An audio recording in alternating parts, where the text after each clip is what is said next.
So, good day sir. As usual, nakagawa na tayo dito ng design ko. Then, una babasahin ko muna yung problem. Aegis Company recently posted a hiring announcement for a junior network administrator on their official Facebook page, stating that they are open to training new hires. Interested in the opportunity, you submitted your application letter and resume. A week later, you receive a call from the company informing you that you were among the selected applicants and you could start immediately. The IT Tech has assigned you to task to design a network for a 5-story building.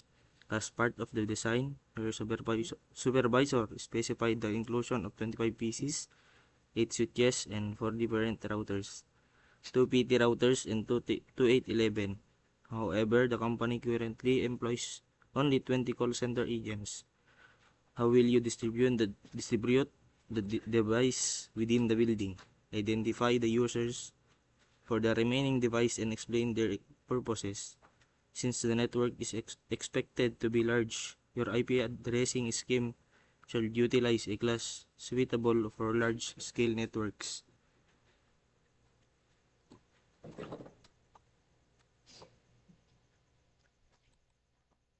Then, una, gagamit tayo ng straight through router to switch. Connect lang natin. Then, switch to PC.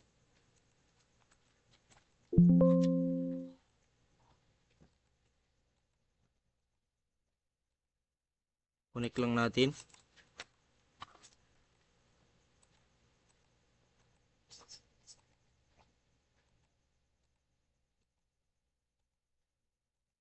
Kabila naman. PT. Connect lang natin.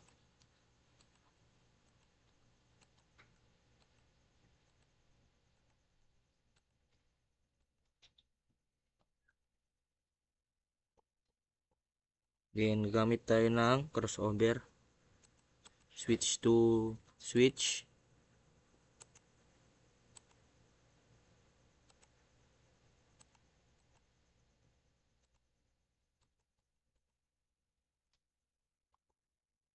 Then, gagamit ulit tayo ng straight through cable para sa router to switch.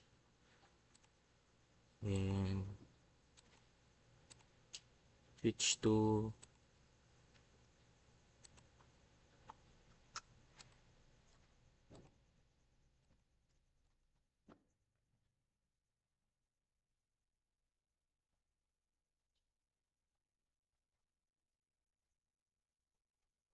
connect lang natin. PT to switch.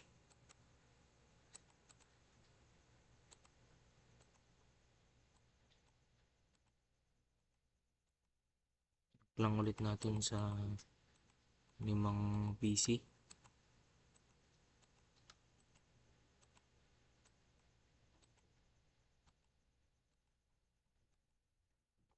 Then, gamit ulit tayo ng crossover cable para sa switch to switch. Din sa kabila. Connect lang natin. Then, gagamit ulit tayo ng straight through cable para sa router to switch. PC to switch. Connect lang natin. Router to switch ulit. Din sa PC to switch.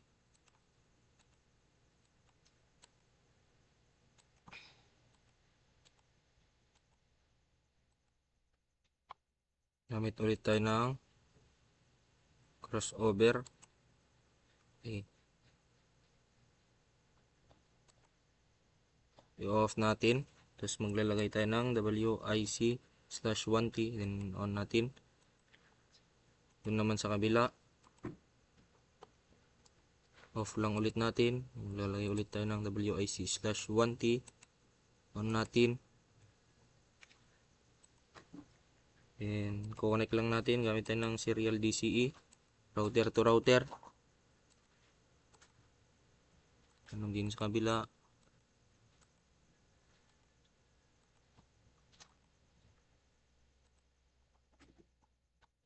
So, tayo sa may router, yung config, tapos Ethernet, then IP address.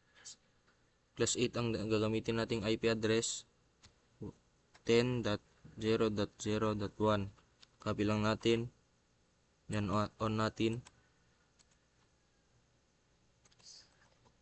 Paste lang natin dito sa may PC. Stop IP.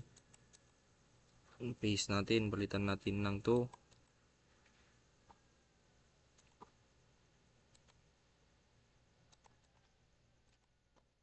Balitan natin ng 3.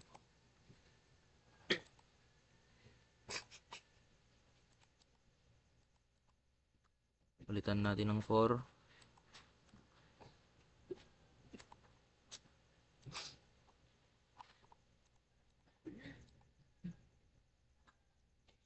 Five.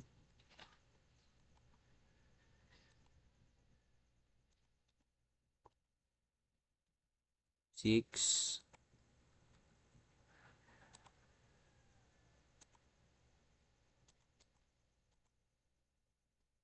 7.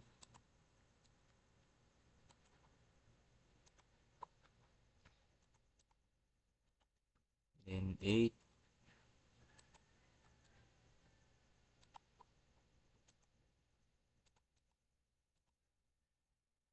9.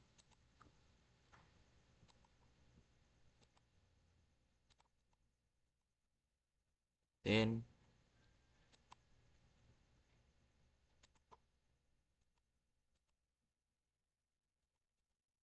Tapos 11. Punta ulit tayo sa may router. Config. As Ethernet. Then maglalagay tayo ng IP address. 20.0.0.1. Then copy lang natin. On natin. Paste natin sa may PC. Desktop. Palitan natin ng 2. Ulit-ulitin lang natin. Paste natin. Palitan natin 3.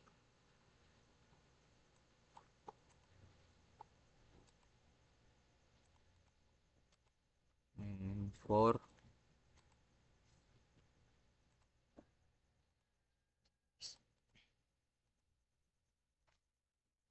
5.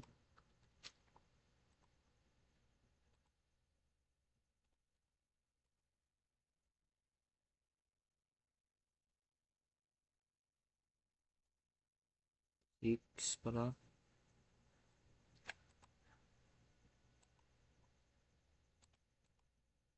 Then 7.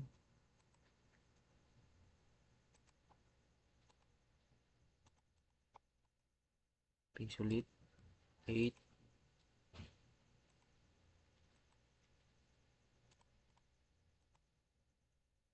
9.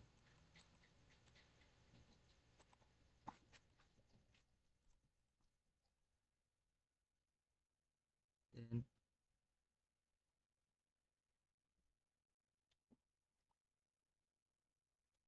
11. Yan, punta ulit tayo sa may router. Then gamitin natin IP address ay 30.0.0.1. Copy lang ulit natin. Then on. Paste natin sa may PC. Tan natin ng 2.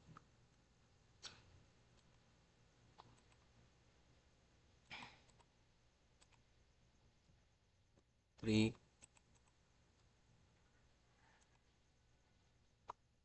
So, router 3 naman tayo. As Ethernet, then IP address, then 40.0.0.1. Then copy lang natin, on ulit natin. Paste natin sa may PC. Tan natin ng 2.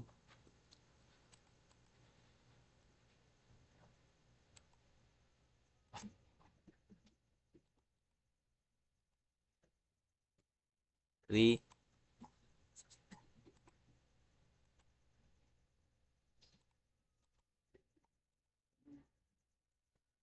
4, then serial 2, then tayo ng IP address 50.0.0.1, then clock rate ulit tayo ng 2 million, on natin router 1, and paste lang natin dito, palitan natin ng 2, then clock rate nya ay 2 million ulit, on natin serial 3 naman 60.0.0.1, copy lang ulit natin, clock rate 2 million, on natin router 2 naman tayo, serial 2, paste lang natin, palitan natin ng 2, clock rate 2 million, on serial 3 70.0.0.1, copy lang clock rate tayo,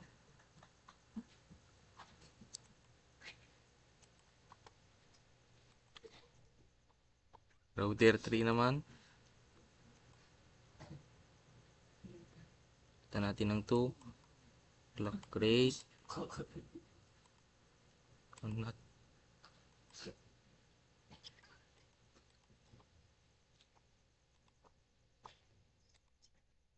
CLI tayo, exit router EIGRP 1, and network, copy lang natin yung IP address sa may PC, and router 0, paste natin dito, wildcard 0.255.255.255, then network, serial naman tayo, copy lang natin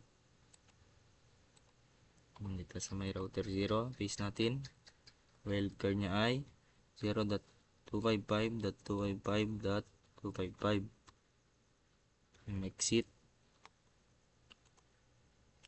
router 1 naman tayo, mag CLI, exit router EIGRP network,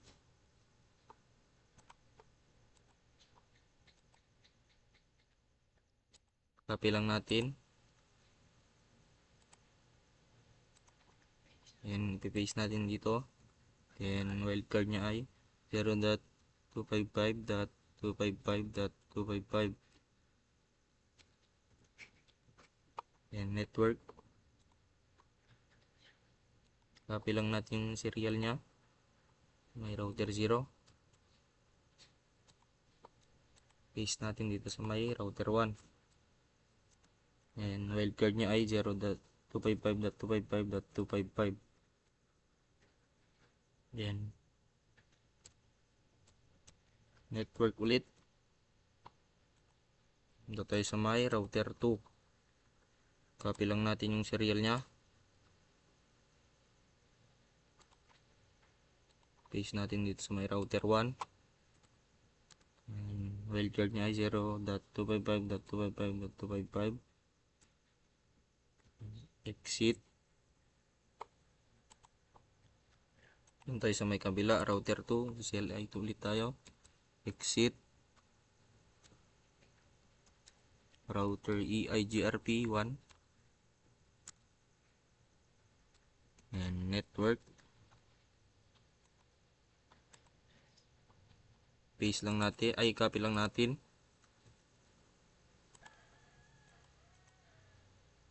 paste natin dito, and wildcard nya ay 0.255.255.255, and network,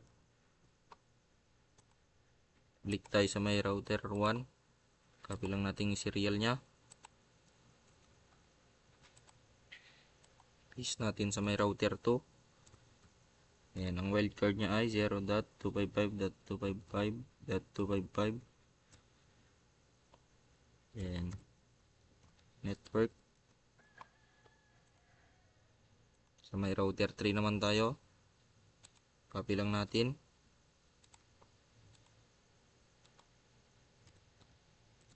And wildcard niya ay 0.255.255.255. And exit. Router 3 naman. Exit router EIGRP1. Network.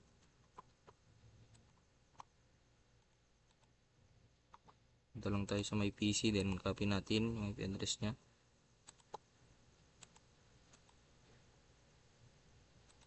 Paste.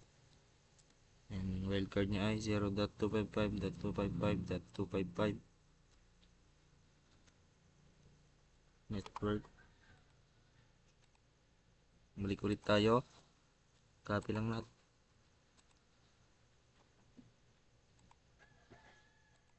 Router 3. Paste natin.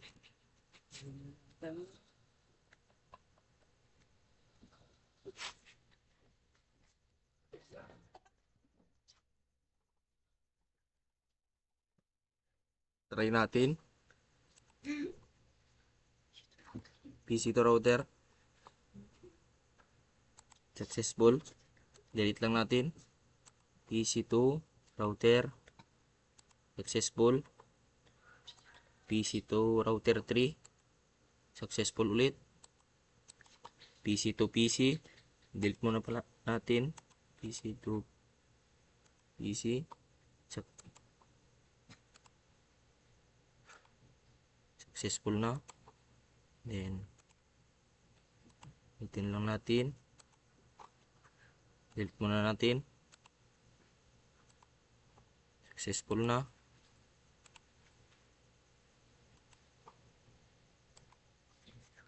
Ulitin lang natin. Successful na. Delete muna natin. Kabila naman. Ulitin lang natin. Successful. Delete. Kabila naman. Successful na. So, yun lang po. Salamat.